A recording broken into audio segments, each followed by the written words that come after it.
अस्सलाम वालेकुम जी, कैसे हैं आप सब लोग। उम्मीद करती हूँ ठीक होंगे। मैं डॉक्टर ज़ुबिया। आज हमें जिस मेडिसिन के ऊपर बात करनी है, जिन प्रॉब्लम्स के ऊपर बात करनी है, वो बहुत ज़्यादा इम्पॉर्टेंट है। इम्पॉर्टेंट किस तरह है कि जैसी हमारी लाइफस्टाइल चल रहा है, जैसा सेडेंट्री सा लाइफस्टाइल है, जैसी हमारी जो रूटीन एक चल रही है, उसमें ये मेडिसिन और ये प्रॉब्लम दोनों देखने को बहुत ज़्यादा मिलती हैं। ज़ाहिर बात है, जब ये प्रॉब्लम्स होंगी तो इस मेडिसिन की ज़रूरत ज़रूर पड़ेगी।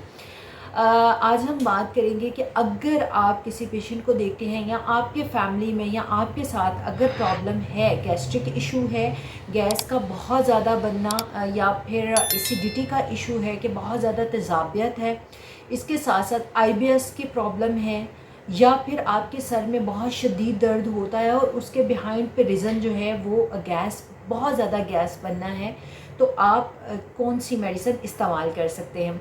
जी हाँ, आज हम बात करेंगे एंटीमोनियम क्रूडम के ऊपर, जिसको एंटीमोनियम क्रूड भी बोलते हैं।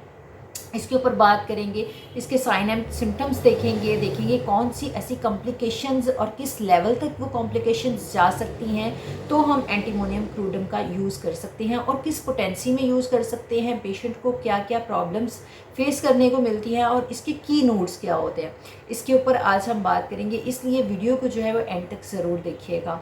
सबसे पहले हम जानते हैं कि एंटीमोनियम क्रूड जो है वो है क्या। Antimonium crude basically mineral plant से इसका ताल्लुक़ है। मिनरल प्लांट की ये मेडिसन है और ये जो है ये होम्योपैथिक की एक बहुत ही बेस्ट ऐसी मेडिसन है जो बहुत ज़्यादा यूज़ होती है। यानी कि अगर कहा जाए कि ये एक पॉलीक्रिस्ट रेमेडी है तो इसमें कोई मज़ायका नहीं होगा, ये एक पॉलीक्रिस्ट रेमेडी है। ये हमारी बॉडी के, हमारे जिस्म के बहुत सारी पार्ट्स पे असर अंदाज होती है और उनको ठीक करती है। जैसे मैंने स्टार्ट में आपको बताया कि अगर किसी को गैस्ट्रिक इशू है, अगर किसी को एसिडिटी का प्रॉब्लम है, किसी को आईबीएस का प्रॉब्लम है, तो हम इसको इस्तेमाल कर सकते हैं। मैं आपको स्टेप बाय स्टेप बताऊंगी कि हमारी बॉडी के कौन कौन से पार्ट में कौन कौन सा इशू हो सकता है और कौन से साइन सिम्टम्स आ सकते हैं, तो हम एंटीमोनियम क्रूड का यूज़ कर सकते हैं। कुछ मेडिसिन्स ऐसी होती हैं कि उनको जब उस पेशेंट को हम फर्स्ट टाइम देखते हैं, बहुत सारी ऐसी मेडिसिन है कि हम उस पेशेंट को फर्स्ट टाइम देखते हैं तो हमारे जहन में एक मेडिसिन आती है कि ये पेशेंट को इस मेडिसिन की ज़रूरत होती है।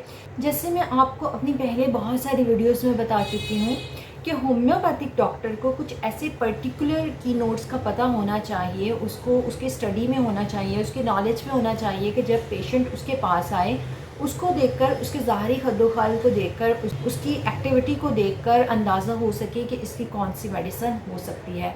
या उसको फ़र्स्ट टाइम जब आप एग्ज़ामिन करते हैं तो उसको आपको पता चल जाना चाहिए कि कौन सी मेडिसिन हो सकती है।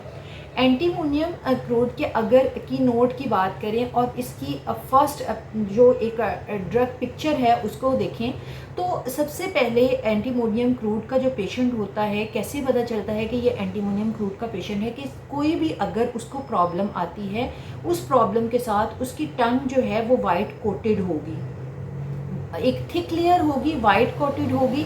जब आप उसकी ज़ुबान चेक करेंगे तो आप देखेंगे कि उसके ऊपर सफ़ेद कलर की एक तह जमी हुई होगी, तो उस पेशेंट का आपको पता चल जाएगा कि ये एंटीमोनियम क्रूड का पेशेंट है।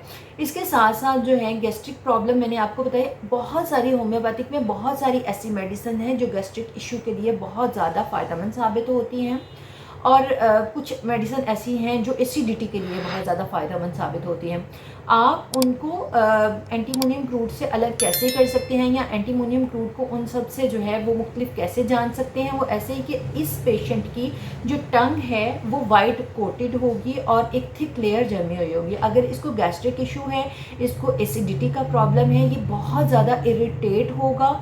इवन दो इस कदर ये इरिटेट होगा कि आप इससे बात भी कर रहे होगे तो उसको इरिटेशन हो रही होगी, वो आपसे बात करना पसंद नहीं कर रहा होगा, और इसके साथ साथ उसकी टंग जो है वो वाइट कोटेड होगी। तो ये एंटीमोनियम क्रूड का पेशेंट है। इसके साथ साथ एक इसकी प्रॉब्लम में और दूसरी मेडिसिन की आप किस तरह से अलग कर सकते हैं, वो ये कि इसका गैस्ट्रिक इशू जो होगा, इसकी बहुत ज़्यादा गैस बन रही होगी, लेकिन वो गैस जो है वो पास हो रही होगी, इसको बहुत ज़्यादा डकार आ रहे होंगे, खट्टे की बहुत ज़्यादा रग़बत होगी, यानी कि खट्टा खाने का बहुत ज़्यादा शौकीन होगा, लेकिन अगर ये खट्टा और स्पाइसी चीज़ें खाएगा तो इसको एसिडिटी का प्रॉब्लम बहुत ज़्यादा साथ में होगा।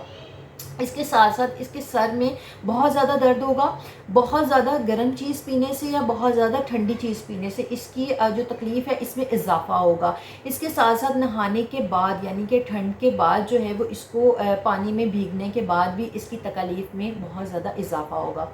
इसके साथ साथ अगर एंटीमोनियम क्रूड की स्किन की बात की जाए कि इसकी स्किन कैसी होगी, तो इसकी स्किन जो है अगर उसको एक्जिमा का इशू है, इसको डर्मेटाइटिस का इशू है, तो उसमें भी एंटीमोनियम क्रूड बहुत ही अच्छी रेमेडी है। इसके साथ साथ अगर ये इशू स्किन में है और स्किन में जिस जगह पे प्रॉब्लम है उस पर उसके बाद वो देखिएगा कि एक वाइट कलर की लेयर बन जाएगी, वाइट कलर का क्रस्ट सा बन जाएगा, तो उसमें आप एंटीमोनियम क्रूड दे सकते हैं। अगर इसकी जो है वो नाक की बात की जाए तो नाक में भी वाइट कलर का क्रस्ट उसको आपको देखने को मिलेगा, या वो पेशेंट की कंप्लेन होगी कि वाइट क्रस्ट जो है वो मेरे नाक में बना रहता है और वो ठीक नहीं होता। तो एंटीमोनियम क्रूड के ये कुछ की सिम्टम हैं जिसमें आप एंटीमोनियम क्रूड दे सकते हो। इसका रेस्पिरेटरी सिस्टम, जैसे मैंने आपको बताया कि गैस्ट्रिक इशू बहुत ज़्यादा होता है, एसिडिटी का इशू जो है वो बहुत ज़्यादा देखने को मिलता है। इसके साथ साथ जो है वो सर में बहुत शदीद दर्द होता है। गैस्ट्रिक प्रॉब्लम की वजह से इसके सर में बहुत ज़्यादा दर्द होता है, इरिटेशन बहुत ज़्यादा होती है, इरिटेट इस कदर होता है कि ये किसी से बात करना भी पसंद नहीं करता। अब यहाँ पे एक बहुत ही ज़रूरी चीज़ जिसको डिस्कस करना बहुत ज़्यादा ज़रूरी होता है किसी भी होम्योपैथ के लिए, कोई भी अगर आप होम्योपैथिक की मेडिसिन खाते हैं उसके लिए जो बहुत ही ज़्यादा इंपॉर्टेंट पॉइंट होता है वो होता है कि आप इसको किस पोटेंसी में इस्तेमाल करें। तो एंटीमोनियम क्रूड जो है इसको आप थोड़ी हाई पोटेंसी में यूज़ कर सकते हैं, यानी कि आप 200 की पोटेंसी में इसको इस्तेमाल कर सकते हैं। ये चीज़ों को ठीक करने में शायद थोड़ा सा वक्त ले सकती है, लेकिन इसका जो इलाज होता है, इसका जो असर होता है वो हमेशा के लिए होता है, देर पा होता है। क्रॉनिक प्रॉब्लम में, क्रॉनिक इशू में ये बहुत ही बेस्ट मेडिसन है, यानी कि अगर गैस्ट्रिक प्रॉब्लम बहुत पुराना है तो ये उसको बिल्कुल सिरे से ख़त्म कर देगी। अगर एसिडिटी का इशू बहुत पुराना है तो इसको ख़त्म कर देगी। आईबीएस का मसला बहुत सारे लोगों में होता है, वो उसकी वजह से बहुत ज़्यादा परेशान भी रहते हैं, तो उसमें भी एंटीमोनियम क्रूड बहुत बेस्ट मेडिसन है। आप इसको इस्तेमाल करेंगे तो ये 100% आपको रिज़ल्ट देगी और इसका रिज़ल्ट जो है वो फॉर एवर होगा, यानी कि अगर ये किसी प्रॉब्लम को ठीक करती है तो दोबारा से वो प्रॉब्लम दोबारा आपके सामने नहीं आ सकती। यानी कि अगर इसकी वजह से कोई प्रॉब्लम ठीक होती है, कोई इशू ठीक होता है, सिम्टम्स जो हैं वो बेहतर होते हैं, तो वो दोबारा से नहीं देखने को मिलेंगे।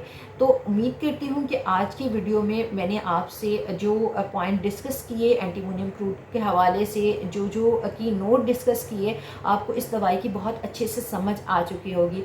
बहुत सारे लोगों का क्वेश्चन होता है कि आप मुझसे रब्ता कैसे कर सकते हैं, तो मेरा ईमेल एड्रेस है htrzubia93@gmail.com। आप मुझे यहाँ पे मेल भी कर सकते हैं। इसके साथ साथ मेरा जो है होम्योपैथिक डॉक्टर ज़ुबिया शफीक के नाम से पेज है, आप वहाँ पे भी मुझसे कंसल्ट कर सकते हैं। वहाँ पे मैसेज करके उसको फॉलो करके आप मुझसे जो है वो रब्ता कर सकते हैं, ऑनलाइन कंसल्टेशन करवा सकते हैं, या फिर आप क्लिनिक का एड्रेस पता कर सकते हैं, क्लिनिक पे आ सकते हैं। अगर आपको वीडियो पसंद आई तो लाइक कर दीजिएगा, चैनल को सब्सक्राइब लाजमी तौर पर कीजिएगा ताकि आने वाली नई वीडियो का नोटिफिकेशन आपको ज़रूर मिलता रहे। अपना बहुत सारा ख्याल रखिएगा। इंशाल्लाह आपसे नेक्स्ट वीडियो में मुलाकात होगी, तब तक के लिए अल्लाह हाफ़िज़।